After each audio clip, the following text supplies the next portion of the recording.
Hello, welcome to the Texas Truck Podcast. We think that's right. We're not sure, but it's episode 25, and it has been a minute. And It's been a quarter, It's Craig. A quarter of look, months. we just want to first off, before we go any further, this is going to be a different format than our previous podcasts. This is going to be less structured. The whole point of our original podcast was, hey, sometimes we talk about cars a lot, and we should have done a podcast and just recorded that. So that's just what we're going to do in this one. And let us know what y'all think. We've had some people ask for this again, so we're going to do it again. But it's going to look a little different because we've been busy, and we also need this to be a little easier. Brian, just personally, what have we been so busy with? Man, look, just before we got on the call here, I went back into our logs. We have not done a podcast since the last Tundra we had on loan, which was in March. Mm-hmm. We are now this week we're in another Tundra. Yes. Just by chance, we've been through that cycle. We usually get one about every quarter. Not on routine cycle, but it's just worked out that way lately. I want to rattle off, Craig, some of the cars we've driven since then. So that was the limited Crew Max Tundra. That was back in March. Mm-hmm. We've since had the F-150 Trimmer, the Toyota Highlander, Mazda CX-9, Frontier, CX-50, Maverick Lariat, Volvo Polestar, Explorer XLT, Hyundai Ioniq, EV6 Kia. I mean, it just goes on and on. Mitsubishi Outlander, Hyundai Santa Fe and Palisade. We even drove the Elantra N at an event. Toyota Corolla Cross with the BMW M4 competition. Acura Integra, which is a smoking hot car right now. The Lexus GX-460, which you have declared is yours and they can't have it back. I might still have it. You might still have it. And we've also been to the Alfa Romeo Tonale. That was a premiere event for us to go view it. It is not available to drive it. There's only one in the country currently, so we got to go see that and film it. Did you say the Ford also Lightning? The Ridgelines. Oh, I'm getting there. Don't worry. The Honda Ridgeline Sport, the Mazda MX-30, and hang on, there's more. That's the electric one. Spreadsheet over here. The MX-30 is the electric one. Yep. Oh, a Tacoma TRD Pro. Let's see here. What else? Oh, GR86 Auto, which I did not want to give back. I freaking love that thing. The Lexus IS500, the Ford Lightning, which we're also getting again next week. Stay tuned. A bunch of cool stuff going to happen there. And, Honda Passport. Craig, we can't forget the most important one, the Nissan Kicks. It was not the worst, actually. No. There's that. No. Brian, you also left out two, and that was, we both may have made some really dumb decisions lately. Excuse me. That list was of new vehicles, Craig. Yeah. Those were press fleet vehicles. Yeah. You're speaking about poor life choices. I think that's. Yeah. Well, I talked about what we've been up to personally, and so personally, we've made some poor life choices related to cars. Probably life too, but specifically to cars. Well, I thought it was a good idea, Brian, to get a 25-year-old car that can qualify as an antique in the state of Texas, which is good for insurance reasons. Mm-hmm. But can also means you don't have to worry about emissions either. That's just saying. Well, my county helps with that too, but that too, yes. And it's got 340,000 miles. Yeah, not 240, not 200, not 340. And I decided, that's a good idea. And so there's that. And it was only, it's okay though. It was just right down the street. It was only like 350 miles away from my house. So, good move. Right. So that was convenient. Look, just before this is going to be a vehicle I think you'll have for more than a minute. And before you tell them what it is, I would like to advise the people that I actually told you not to get this one. I actually said to get a less reliable vehicle, but younger vehicle. So there's that. So why don't you tell them what you got? I got a 1997 Toyota Land Cruiser. It's the 80 series. It's a ridiculous, heavy, slow, inefficient tank. Supposed to be very reliable. Although I don't know why I'm so supposed to. I drove it back 350 miles with zero problems. And I was going to say, I mean, so far it hasn't, right? Like, it hasn't left No, anybody yet. it's leaking like a stuck pig. There's that, but or it's almost leaking like a. It's the Exxon Valdez. It's leaking almost like a Land Rover. And so, speaking of that, Brian, you've made a bad Well, wait a decision minute. yourself. Why don't you lay on us what you thought was a good idea? Well, look, Craig, I was so excited about you getting your Land Cruiser. And in your hunt for the Land Cruiser, you've been looking at anything in that segment, which basically means at this point, if you're looking at legendary older off-roaders that, have a leg to stand on in terms of overlanding, the Land Cruiser comes up, the GX460 comes up, 4Runner, that whole Toyota world. Mm-hmm. Then there's the opposite, which is the arguably more interesting British version of that, the Land Rover world. And in the hunt for you, actually, Craig, I discovered another one that was just too cheap to ignore, and I convinced my wife we needed to go look at it and bought it at a sketchy gas station. And that's where all good car purchases are made.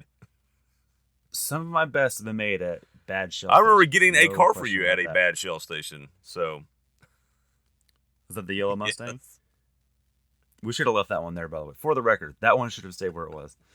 Arguably the worst vehicle I've ever had. But anyways, yeah, so I picked up a 2007 Land Rover LR3. It has the 4.4 liter, some people call it the Ford V8. It's just built in a Ford factory. It's not actually shared with any other Ford motor. But it's a 4-valve, 4-cam engine. So it's pretty good. Actually, in the hunt for your car, Craig, your Land Cruiser, we drove an LR4.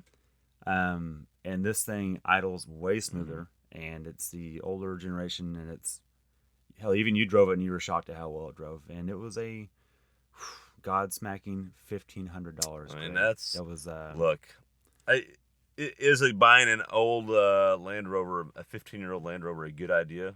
Probably not. But for $1,500, but who cares? I mean, I think that's kind of where you're at, right? I mean, that's the story. So yeah. At $1,500, I'll roll that dice, and I'll also be honest. You had bought yours a couple days before, and I had no intention of buying anything, but I figured at that price, surely we could have some fun and maybe do something on the show with it. That's kind of the idea behind it. I'm sure I can push it out to somebody else and get my money back out of it when it's all said and done, maybe even more. But so I'm going to tell you the same thing you told me about mine. You say that. I know that was kind of your idea for getting it, and we could have some fun videos. Plus, it was just a screaming deal. So, like, who cares? But I have a feeling, the way you've talked to me about this car, that you're probably going to keep it for a while. I have a feeling. So, yeah, I've got a feeling that we've both just picked up a bad habit. Is what's happened here. And look, in the time that we've last podcasted, Craig, we've gotten rid of. I can't remember if you had sold your truck at that time or not. It may have been just shortly before that. Your EcoBoost F-150. I've also sold the Raptor, the Gen 1 Raptor. In fact, we were able to film a Raptor versus Raptor video, which I'm actually finally finishing that edit this weekend. That'll be coming out soon. The full version. We did a drag race video, but we've got a full review of them all together. And I actually kept the truck just for that. And it is now sold off to a new family and living its best life in North Dakota. And really happy for them. I do miss it a little bit in that it was just a legend of a truck, and just in my mind, I'll argue till my deathbed that one of the more influential, impactful trucks ever made, for sure. And but anyways, it's gone. So I've replaced that with a 2011 Mustang GT just as a daily driver. You and I spent some time talking about that as well, and really it's just I need a car part-time because we have a press car every week, and you and I share that, so I need to have something to drive to work a couple days a week. So, might as well have something fun. That was the whole point of that. So now I've got two, Craig, we've got two cars in my family, and you've got two in yours, and, for our individuals, and let's just see what happens there. Now, I do want to ask you, Craig, you've had it for what, 2 weeks now? Or a week, the Land Cruiser? Okay.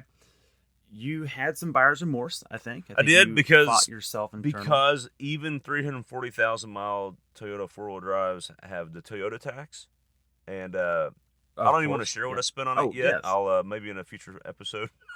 But okay, but go ahead. Well, go ahead with your point. Well, I was going to say that might be one of our concluding facts when we get if I can talk you into doing a video series on it, Craig. I think we should have some fun and play with these two because, look, I haven't even talked about the condition of mine. Mine's absolutely filthy. I've spent the last week cleaning it, Craig, and it's still disgusting. I've got a feeling yours is going to be better off in that regard, and probably, and arguably, certainly more reliable, even though mine has 200,000 miles and yours has 340. I think it'd be a fun series because even if I have no check engine lights, which I currently do, one will come back, I promise, in the middle of our filming. So I think that's part of the entertainment factor is, there's 10 years between them. One has legendary reliability. One has legendary unreliability. How's that going to turn out? So that'd be entertaining. And I mentioned, agreed, and I mentioned the Toyota tax only because I have parked more money up front, and I want to talk about that parked money thing because you and I have kind of figured this out last few years. If you get the right vehicle or for the right price, you spend some money on the initial purchase. But then when you go to sell it, you really get all that money back. It's back. Almost, and barring a catastrophic, crash and totaling the vehicle, you're literally just parking money almost in a savings account if you do it right. And of course, the used car market's been crazy, but we're talking about even before that. You selling your Raptor was a great example of that. You bought it used. Some people would say high mileage at the time, but when you sold it with even way higher mileage, it really, you got almost all your money back. I mean, that's what happens when you get a vehicle like that versus if you get the standard ho-hum. I don't want to disparage any car company, but I'm just going to throw some names out there. A Kia Optima or a Dodge, just pick one, Stratus. If you bought those new and you sold them in 5 years, you're going to lose so much of your initial purchase money.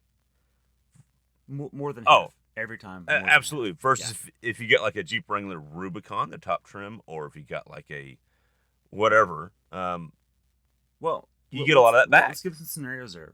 Let's just stay in the Wrangler. Let's pick that. You're already there. Granted, the Wrangler holds its value better than almost anything. True.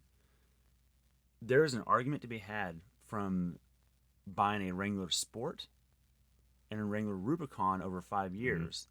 The depreciation is much less on the Rubicon than it is the Sport.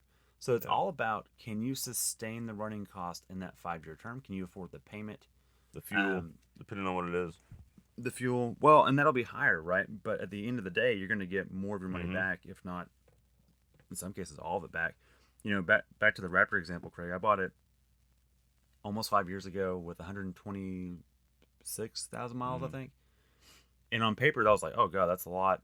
I don't know. I lowballed it, got it for 26,000. Put over 50,000 miles on it. Did nothing but routine maintenance, meaning shocks, tires, brakes. Lots of brakes, I'll say that. Thankfully, they're cheap. And sold it for 25. And I think I probably could have gotten more if I was more patient. I was just ready to move on.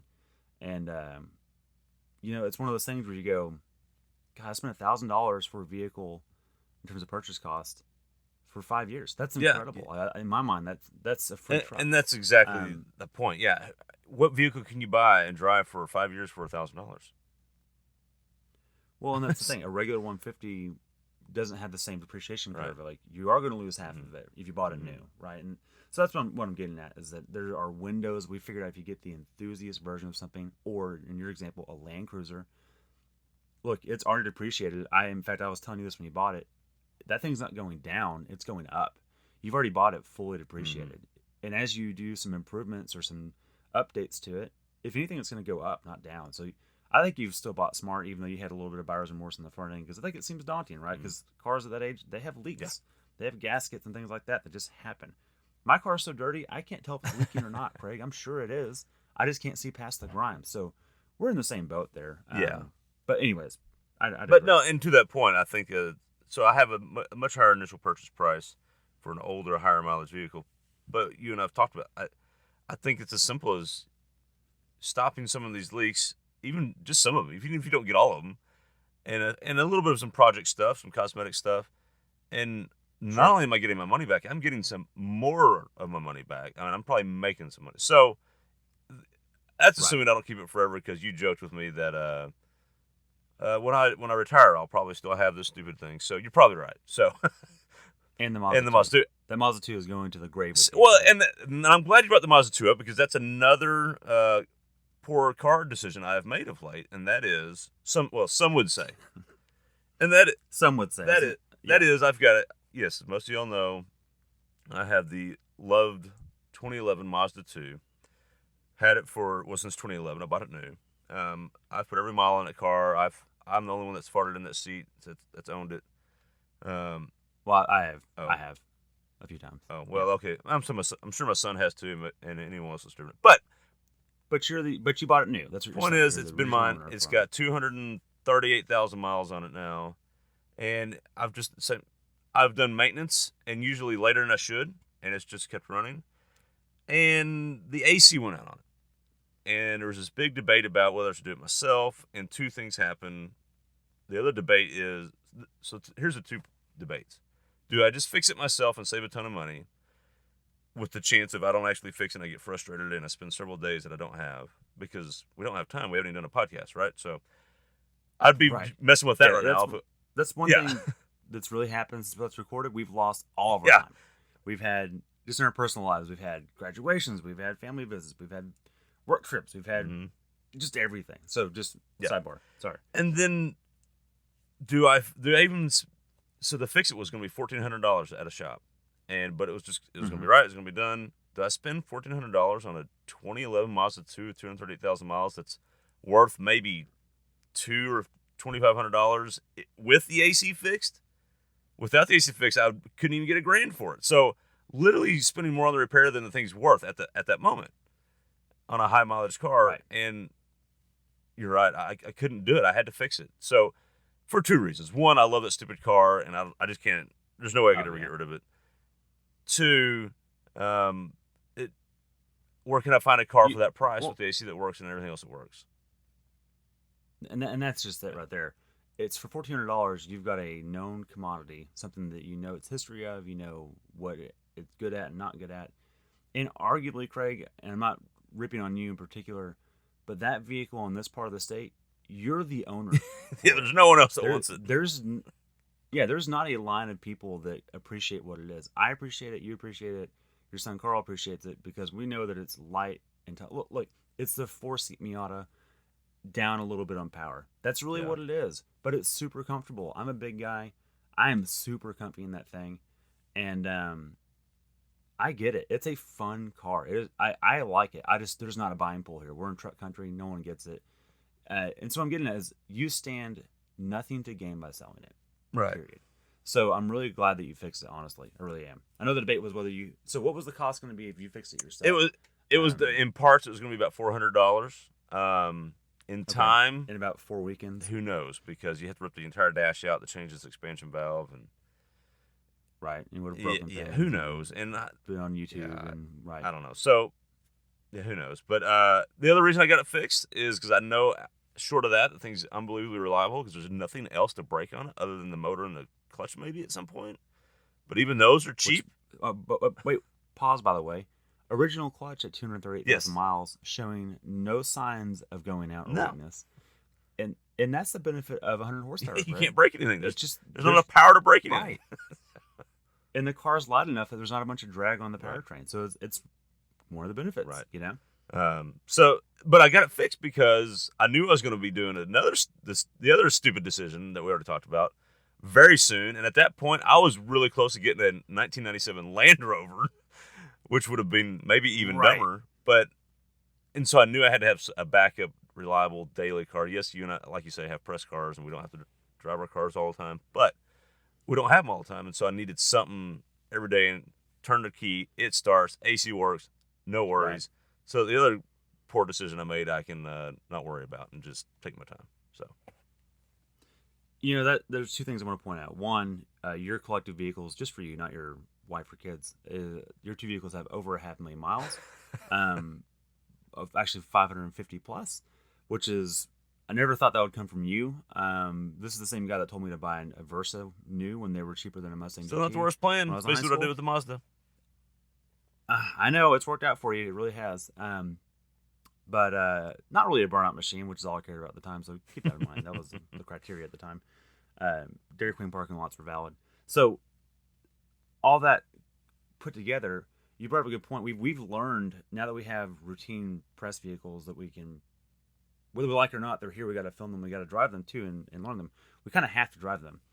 We didn't need cars to do everything. We were in a luxurious point where it doesn't have to be new either. We could have old stuff. Right. We need to have at least something we can start and have air conditioning in the summertime and go to work in. And so for you, it's Gary, the Mazda 2. For me, it's the Mustang at the moment. And then we've got these off-road playthings, which I'm really look. As of this recording, I still haven't met your Land Cruiser, Greg. I cannot wait to get hands on it and see what you got, because it's kind of, and I keep telling you this when we talk off camera or off recording. You bought your Raptor, right? Yeah, I've been drilling over these 2 Land Cruisers for a long legend. time. So, yeah, this is one of those icons that you've always wanted. Granted, full transparency, I don't get as giddy about old Toyotas. I just don't. I understand the value, but it's not something that I'm attracted to on my own. I don't find myself there. You remind me about them. I go, oh, those are really cool, but I don't go there on my own. Whereas the Gen 1 Raptor, when it came out, I decided in that moment I will own one someday, and it worked out. And I've had it, and I can move on now. Also, I'm editing that Raptor versus Raptor video. Those new Raptors are great, Greg. I forgot how awesome they were. But anyways, I can't wait to meet your Land Cruiser, because that's the same thing in terms of legendary status. And everyone, by the way, I've showed pictures to people what I bought the Land Rover and what you bought the Land Cruiser. And every person goes, you're an idiot for buying the Land Rover, and that Land Cruiser is amazing. Coolest thing ever made. And I'm going, you don't know that. You haven't been in either one of these. But it's just, there's already this consensus that I'm the idiot and you've won life. And that's really cool. I hope that I like it as well, is what I'm getting at in terms of its bones. Well, look, I'll say this about both the cars the Land Cruiser and the Land Rover, the Discovery, whatever you want to call it, the LR3. And we'll have names for these. We'll probably have names for these cars soon. We'll talk about that, but so we can keep them straight. But we're gonna have to, because I keep calling yours a Land Rover and mine a Land Cruiser. So you keep mixing up yourself. But I seriously came close to buying a Land Rover. I didn't buy the Toyota Land Cruiser because of the Toyota reliability. You can only have a Toyota, nothing else that works. And it's one of the things I'm looking forward to in this series. I'm not trying to bash my car or overpraise yours. Definitely don't want to overpraise yours, sure, especially since it's yours. But I do think one of the things we need to highlight and point out in this series is Land Rovers get a bad rap. Toyotas get too good of a rap. But at the same time, there's a reason there's stereotypes, and I'm sure we'll find that as true as well. So, in fact, I think one of the funny stories we need to talk about real quick on your Land Rover is, so when you buy old vehicles like this, guess what you need? You need a bunch of parts, and it's whether it's a trim piece or a small little O-ring or some bolt or who knows? You invariably need basically something everything for the stupid car. And so you're constantly trying to source it offline. Thank goodness we have the internet, so we don't have to go to junkyards all the time. And so that's very convenient. So I stumbled across a website that's been very convenient, and that's Partsouk, or it's PARTSOUQ.com. They're out of Dubai or something like that, but it's a freaking awesome parts website. I've never used it before. You just punch in your VIN, and boom, it pulls up your car. Allegedly. Hang on, we're getting awesome. That. You punch in your car, it pulls it up. You've got diagrams for every single system you need. You can find the part number, click on it, and it's relatively cheap. And you can get Toyota OEM parts or the off-brand part. It's pretty cool. So I'm like, wow, this thing's awesome. Brian, you got to use this. I'm going to send this link to you. So I send the link to you, and you're like, dude, it doesn't have Land Rover on it. I'm like, yeah, it does. I'm looking at the desktop, right? I'm on my desktop right now, and I see Land Rover. I'm looking at your car right now, and you're like, okay, let me try it again. I'm punching the VIN. Dude, you see me a screenshot. I'm on the desktop. Nothing. It's not working. I'm like, no way, man. So I tried both, Craig. I tried phone and desktop, because I knew you were going to be like, you're an idiot. So you can't click a link. I'm clicking the link. It's resetting to your homepage, not to what, because I can see that the link you sent is Land Rover LR3 with my vehicle's VIN number in the HTML. I click that. It takes me to their homepage with nothing after it. I'm like, what the hell? And I'm literally sending you screenshots of, no, here it is. I'm looking at it. It's working. I know. I'm going, yeah, numbnuts. Here's my screenshot. Nothing's here. You're going, oh, it doesn't work on iPhone. I'm not on iPhone. I tried that first. Now I'm on my desktop. And by the way, I went to different browsers. I went incognito. I did everything shy of a VPN to try and get this thing to work. And I said, this thing's junk. It's just as reliable as a freaking Land Rover is. I don't need this. And So, that's exactly, anyways, that's exactly what I thought was hilarious. That's the line. This is just as reliable as a stupid Land Rover. It works in some places, but not others. So which I thought was hilarious. Exactly. And so we'll see how the experience goes. That's the initial experiences for us, but it'll be entertaining. Man, I've got a feeling that might be the trend as we get through this because, there's programs. If you have a Volkswagen, there's a program called VAGCOM, VAG. Yeah, and by the way, which is Volkswagen Auto. And can we say that manufacturers need to get better at naming those? So that's Volkswagen's. Yeah, by the way, you've got VAGCOM that sounds like VaginaCom, and then you've also got Ford has a version called Foreskin, which sounds like foreskin. And so I'm sitting here, I'm like, can't they just call it like Ford Tool? Right. Instead of like penis lip. I mean, we got to try something different here. Seriously. So, anyways, they're both crotch named tools, but Land Rover. So Ford has that tool, and the program is like $12 for licensing for the month, and like a $30 scan tool, connection tool to your laptop, and you can also just do a trial run and do everything you need to do, and it's done. Like it's very affordable to use. Land Rover has that too, Craig. It's called like Gap 2 or something. So it's like mining the gap or something. So, anyways, it's just as pervy as well. It's $500, Craig. That's incredible. $500 for $500. An owner of the product to try to work on their product. Yes. And that's the cheap one. If you get the dealer version, it's thousands of dollars. So, anyways, I think that's going to be the theme through this. And probably that might be the reason why I don't keep this LR3. But I will say, I do want to talk about our conditions a little bit. Well, hang on, before you go to that, I want to kind of counterpoint Toyota ownership experience. So I've got a 25-year-old please, by the way. 10 years older than yours. And so I've needed some parts. I'm getting some parts. Not only does Toyota still make parts for this stupid thing, like today, they literally produce parts for it. That's part of the legend. Which is of that incredible. I can't believe they would even do that at this point. 1, 2, they even improve the parts on certain things. Like, okay, this is the original part, but this is the replacement part because this is actually better, and here's what we fixed on it. Wow. It's like, who does that? That's insane. It's incredible. Toyota. Yeah. That's insane. So, anyways. That's actually really impressive, and I want to counter your counter, Craig, in that you've mentioned a few times. Well, let's talk about the Tundra we're driving right now. Let's not ignore that guy. So you've kind of got two ends of it. The new Tundra is based on the latest Land Cruiser. Yeah, I've got the 300 series Land Cruiser truck in my driveway and the 80 series right next to it. Yeah. And it's long wheelbase, it's 4-door. It's actually surprisingly easy to park and drive because you and I have two different driving loops. You're the rural driver, I'm the urban driver. And we actually, between the two of us, we cover all the bases on cars. We actually thoroughly review everything. And I bitch about long bed trucks every single time we have one because they are terrible to live with. This one's one of the least terrible to live with. I'm not quite sure how, but it handles itself better than the Ford version of that. So, happy with that.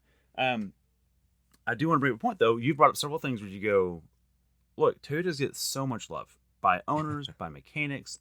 It's just like, it's so out of proportion, this can't be right. Because we drive everything, Craig. We're not driving just... No, we're driving everything. Look, we've had everything, literally everything. And we get into it and we go, oh, this isn't better. No. It's just not. This is not better than the 150 or the Silverado. It's good. It's not better. Okay, so and the thing we've realized, Craig, is that they're not cutting edge on anything. We got a lot of reports about how the lead engineer for the new Tundra before it came out was talking about how the iForce Max is the numbers will be simply incredible. The hybrid. They made it sound like it was going to be something we've never seen in our life. We're like, oh wow, okay, because we've seen twin turbo hybrids in other trucks, and they're pretty impressive. So okay, it must be better than that. Right. Yeah, it must be nuclear powered. That's the only thing I thought. And then we get it and we drive it and we go, oh, well, this is just like the Ford version, but it's a 3.4 instead of 3.5, even though they call it a 3.5. And slower. Twin turbo. Yeah, and it's less slower. Efficient. And it makes a little less power and a little less efficient. So not only have they not... It's not incredible. It's actually it's slightly under par from the competition.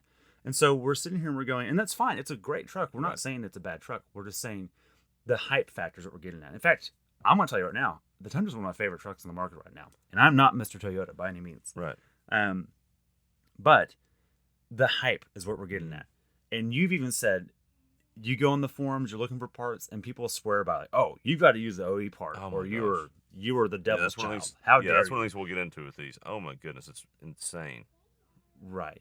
And we'll get into that. And one of the things what I'm referring to is that this is going to be interesting because I think part of the reason Toyota has such legendary status is that the owners never push them that hard, and they also meticulously maintain them, and that's Yeah. it. You know, I think that if everyone drove Fords or Chevys that way, they'd have the same reputation. We're very similar. Not that Toyota hasn't done a lot of great things. They have. And in the 90s, I think that reputation was valid. But nowadays, everything's quite reliable. So I don't know if that holds true anymore. So we'll see how it goes 25 years ago and 15 years Yeah, ago. no, and I'm glad you brought that up because, yeah, if anybody bought a Ford F-150 and meticulously maintained it like people do with Land Cruisers, they'd Right. have 340,000 miles with hardly any problems as well. I mean, and their value would be higher because they'd be known to be really good. And so I think it's a little bit of both. I think there is something to them being built well, sure, but not that they're necessarily built that much better than its competitor. But I think the difference is Toyota has, and I don't know, I guess it benefits them somehow because it gives their brand that image of the reliability. If they invest in keeping those things well, like still making parts for a 25-year-old vehicle, it only encourages that behavior further. And so, in a weird way, it kind of helps them. So they should get some credit for it, right? But True. Oh, no, but absolutely. it's not I think all. you're absolutely But it's nailed not it. all because it's the best built thing ever on the planet. So, it's interesting No, though. not today at So least. No, it's cool, and I'm intrigued to see where it goes. And look, I'm super excited about it because, you are driving a Legend, especially in '97. Everything did blow up all the time. The Chevy Lumina was in production, right, and the Ford yeah, Taurus, it's true. and Geo was a thing. Hyundai made shipping containers and cars at the time Yeah. that were terrible, and that's just not the case anymore. Hyundai makes some of the best stuff on the road now. So we'll see. Let's see if that still holds water because we're driving a new Toyota and we're not particularly impressed, even though we do like it.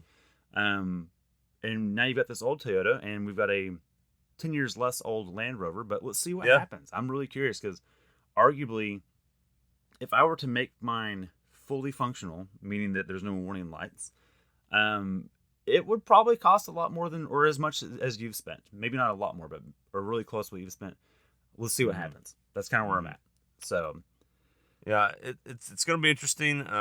We'll see. You mentioned the fully functional without warning lights. Have you got your car license plates yet?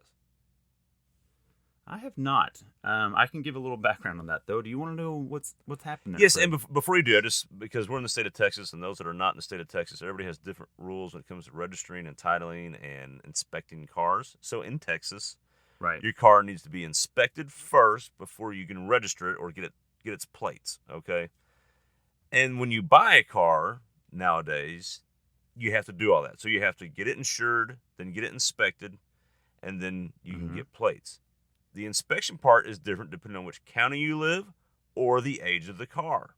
So, for example, Totally. my car and my location of where I live, I'm in a non-emissions county, so the inspection's super easy. It's like $7, and they just make sure like turn signals work and it stops. Like that's it.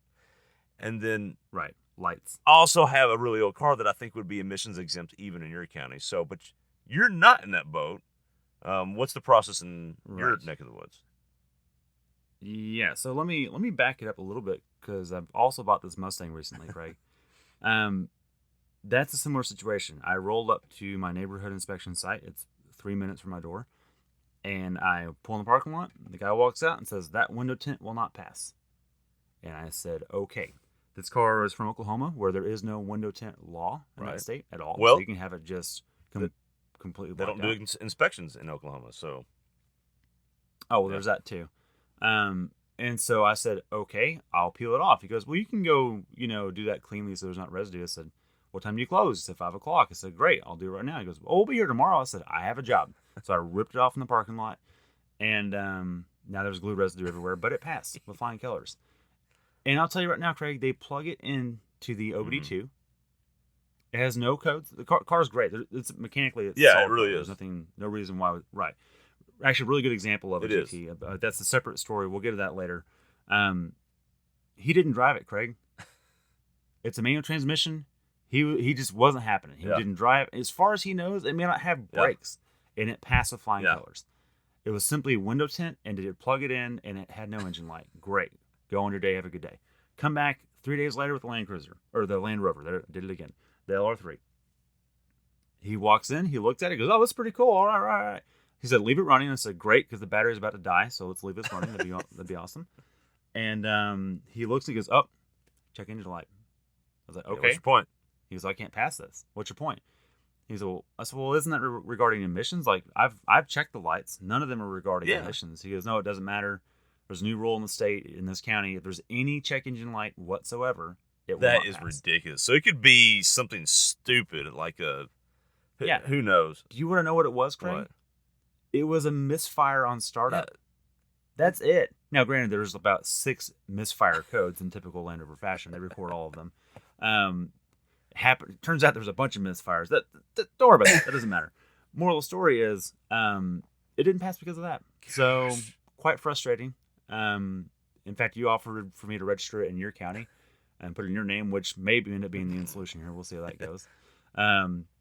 But that's just, I just think it's idiotic, because I understand the argument of, hey, if this thing's doesn't have cats, or if it's, not following EPA regulations, I get that argument. I'm not even going to argue with that. I think that's actually pretty valid. But you can sniff the pipe on this. It's clean. There's no mill. It is not blowing crap out of the disreadiness. tailpipe, which I thought was the whole point It of doesn't that. burn but oil. Whatever. That's the whole point of that, right? So, anyways, I think that's a bit short-sighted. So that was that case. So I don't have plates for that yet, Craig. That's what Okay. that means. I did get plates for the Mustang yesterday. And another silly Texas rule, I have to drill holes in the front bumper to hang a license plate up there, which it doesn't have currently, because it's an Oklahoma car. So, anyways, that's my current frustration, but we'll get it figured out. And one day I'll be able to drive my Land Rover around. But you have your plates, Craig. Yes, correct? I got my vehicle, my Land Cruiser, inspected the day before yesterday, and I'll tell you my inspection process in a non-emissions county is what it's called. I actually had my son take it up there. He had the insurance. Now it's my local mechanic I use for, just about, if I'm not going to do it myself, that's who I take it to. Right. And he says he started the car, he put the AC on, so it wasn't hot. He did the blinkers, he wrote down the mileage, he turned it off, got out, and it passed inspection. And that's it. So he didn't even drive it around. Yep. So, yeah, look, my wife is from Louisiana, and they call them brake tags down there. They don't call them inspections, because they literally make sure you have brake lights and put a sticker on the window. Yeah. That's it. And it's like $11 or something. Yeah, mine was $7. So, mine was $25. And because they have to pay for their equipment, I get that. Anyways, so look, the other good news, another silly Texas rule. You mentioned the front license plates. Here's another silly Texas rule. When you go to you finally get the inspection done. You go down to the title office. You want to get the title put in your name, and you want the plates to put on your car so you can legally drive down the road, right? They tell you, how much did you pay for it? Because in the state of Texas, you pay tax they collect tax on every new car purchase, and every used car purchase from a dealer, and every private party purchase, which is insane. So one vehicle they can get tax off of it like 5 or 6, 7, 8 different times. How that's not double taxation, I don't know. I thought that was illegal, but whatever. That's a whole other podcast for another issue. But what happens is they ask you, how much did you pay? And you say it was X amount. And if you got a screaming deal like you did, they go, bullcrap, there's no way that was that cheap. We'll look up and see what the book says on it. That's what you're going to pay tax on. Right. State declared value. The standard presumptive value, I think they call it. Yes. So the good news with mine is I'm in an opposite window of view. Land Cruisers hold value, which are stupid, which don't keep up with the books because the market's different. So I told them that I paid basically nothing for this thing, and they said, cool, no problem. I paid hardly any tax.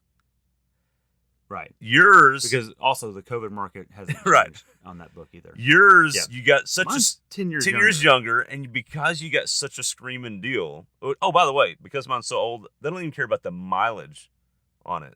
So that's because insane. yours is so much newer, and it was a premium model. I guarantee you're going to have to pay more tax than the $1,500. Oh, for sure. In fact, I looked it up. The state thinks it's worth about $3,800 in the worst case. Which is not terrible. I mean, it's not, but you should only be paying tax on $1,500. That's insane. It's bananas. Let me give you some other tidbits, Craig. Let's talk about the Mustang real quick. I took it in the first time to get plates on it, and I still have the previous owner's Oklahoma tag on it, and which is probably the only reason I wasn't stopped with the dark tint or the no front plate. They probably saw it out of state and let it go, because look, God bless our highwaymen here in Texas. They love to pull you over for no front tag. Ooh, that's one of their favorites. One of their favorite things to do. I've got some stories about that. It's for another day on that one. But anyways, I go in there to get it taken care of, and I can't remember all the details, Craig. But basically, I had to get, because the previous owner had scribbled the mileage on the Oklahoma title. He wrote it's had 84,000 miles, or whatever it was. He wrote the 8 in where the 100,000 mile line would be, and he goes, "Oops," scribble it out, and then wrote it on the next one over. And she goes, "Oh, we need an affidavit signed for this." I said, "What do you mean?" She goes, "Well, he scribbled it, so it's altered title or altered mileage on the title. We have to have an affidavit stating it's clean." So stupid. Right. And I go, "Okay, well, what does that entail?" She goes, "Well, you need to have the previous owner sign this affidavit, and he can't scan it back. It has to be the original copy comes back." I said, "Okay." I said, "Well, what do I do about the license plate for now? Can I get a temporary for 30 days or whatever to get this sorted?" She goes, "Well, you can, but that requires another affidavit that has to be signed and notarized with both of you. It's a Texas document that would have to be notarized in Oklahoma that I didn't know about. And on top of that, I've now got 2 weeks to resolve the issue, or I'll have to pay more when I come back." And turns out, Craig, I told her, "Hey, I'm not going to do that because I can't. I'm not going to Oklahoma today to have him sign this affidavit for a 30-day plate. So I'm going to drive around on this Oklahoma tag, and I'll get it resolved as soon as I can." And she goes, "Oh, well, if you get pulled over, you'll get a citation for that." And I said, "Ma'am, you are absolutely correct. And it will be dismissible in court because I can get it resolved eventually, and they'll drop it out of the case." She goes, "Well, that's probably true." And that's what I did, Craig. And it turns out I did not get cited, but I did have to pay more because I went to get it tagged yesterday, which was 15 days after the first meeting. I had to pay $93 more because that took me too long to get the paperwork and the affidavit. And guess what? The affidavit came in, Craig. It looked like he photocopied it and sent it to me, and they took it. So ridiculous. That is just...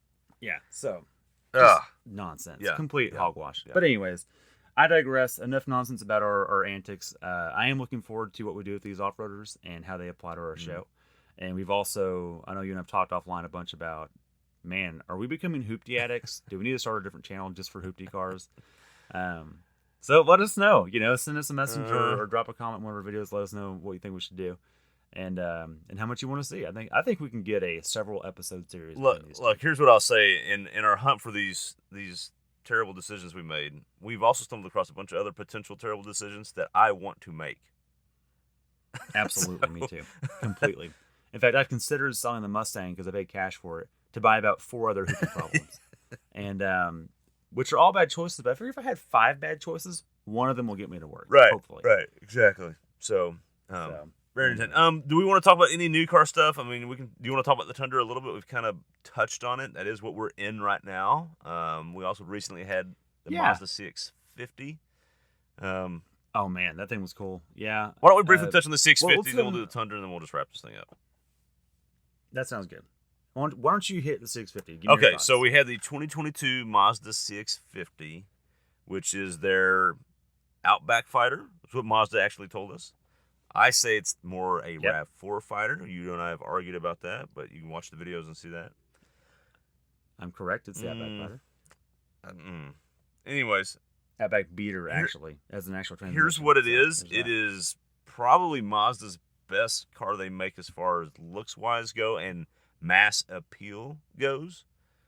And what I mean by mass appeal is they make some really cool cars, but people don't notice them unless you're like a car nerd.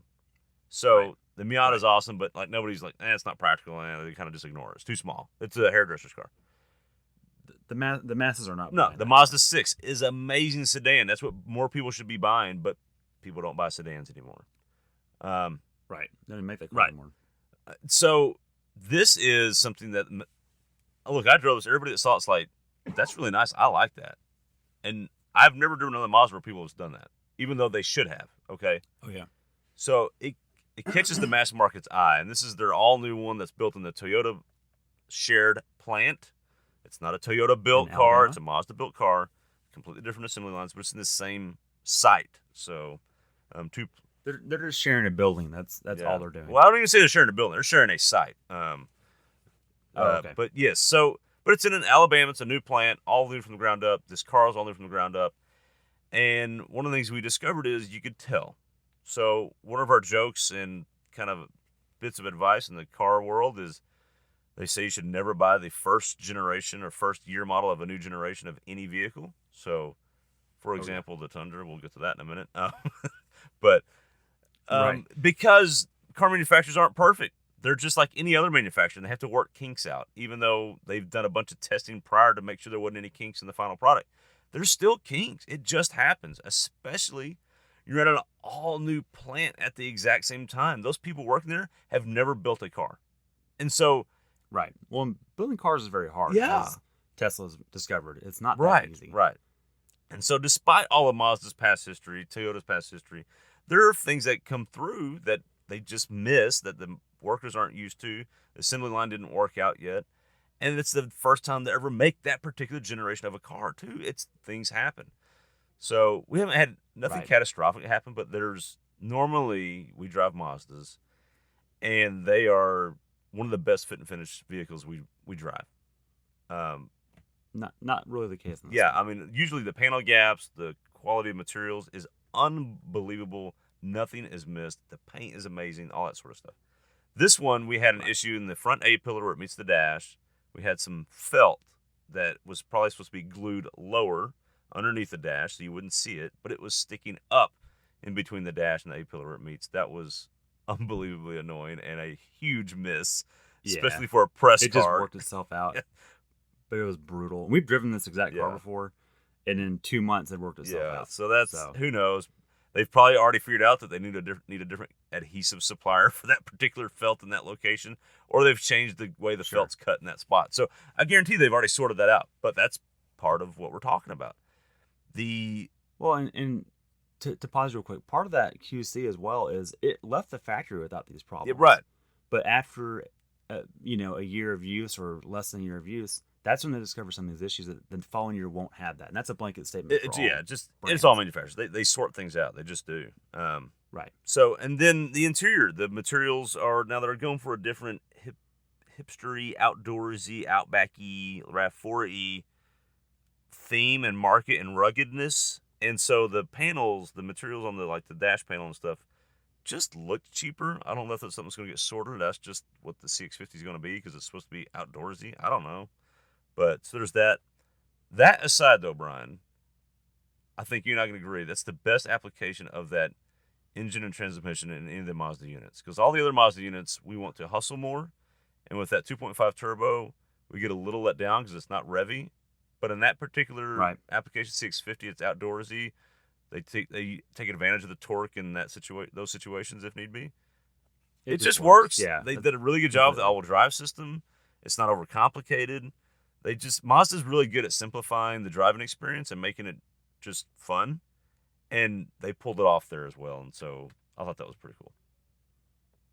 I can't disagree with you, or can't agree with you anymore. I think it's the best application of that powertrain. I think looks wise, they've nailed it. I think they're going to sell a crap ton of those.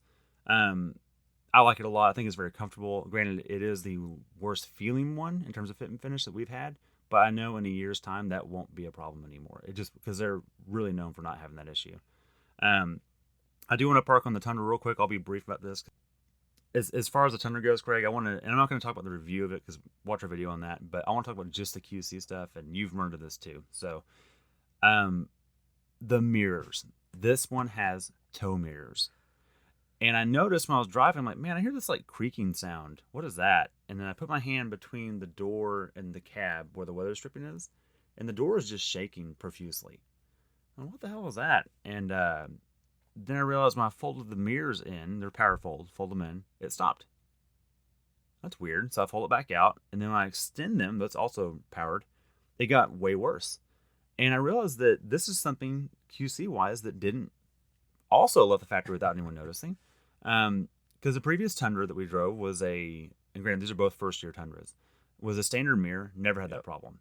And what happens is it becomes wind noise when you're driving. It's really, really annoying. On top of that, it had a couple rattles in the interior, not that bad, not any worse than any of its competitors. Beyond that, that was kind of my issue. But the other thing, the heads-up display was super fuzzy, like it's out of focus. That was driving me nuts. I couldn't find any way to fix that. That's just not okay on a $66,000 truck. Just don't have it if you can't get that right. I don't know what's going on there, but I'm sure they'll fix that too. And then you had a problem with the screen. Talk about the screen. So along with that, I'm in the middle of, I was trying to search how to turn the heads-up display off. So I hit the little voice-activated button, because, look, I'm glad car manufacturers are putting menus and basically their owner's manual in their infotainment. That's great. But I should just be able to search it and you just pull up the thing I'm looking for. I don't understand why. So I was like, I'll try that. Let's see if that works. It actually works in some cars. I'll try it. And so I hit the Toyota whatever button to talk to it and say, hey, turn off heads-up display. Right. And at the same time, I get a phone call. And so I take the phone call when it's in the middle of trying to listen to my search. And it could not figure it out. It took my phone call, but the screen goes white. So I'm like, well, when I get off the phone, it'll come back. It's just completely blank white at night, so it's just unbelievably bright. Super bright. So I get off the phone call, I'm like, well, maybe it'll finally go back now. The thing pops up like it's still trying to listen to me, so I finally cancel the talk button, and it just stays in the blank white screen for the next 20 miles until I came to a stop and the front camera came on and changed the screen to that, and then it defaulted back to where it should have been. So a little foible. That seems silly. I don't know. Yeah. I also had a phone call the other day. I was on the phone. Someone tried to call me, and it was trying to take the second phone call and basically just dropped the first phone call on the infotainment, but not on my phone is still trying to do what it's supposed to do. It's working right. And so, I don't know. That's just the kind of stuff that they have to sort out. Just first year foibles, and I don't think that I would still highly recommend the Tundra. Because one, that infotainment thing, look, you put tablets in cars, they're going to freeze. Yep. Tablets freeze too. So that's just going to happen. But anyways, it'll be interesting. We'll see how it comes out in the future. And if, as tech becomes more prevalent, will this get better? I don't know. We'll see. And I want to echo what you said. Anyways. The Tundra's awesome. It's a great truck. I would definitely consider it if I was buying a new truck today. No doubt. 100%. Oh, 100%. Me too. I think it's the most comfortable front row of any of the new trucks. Yeah. So, but not the most advanced. I think the Ford has still got it beat in powertrain. That's really it. All right, Brian. Well, we are still busy. You've got things to do. I've got things to do. Our family's got things to do. I think we just call this one a wrap. What do you think? That sounds good to me. Until next time. All right. Until next time. We'll see you. Take it easy.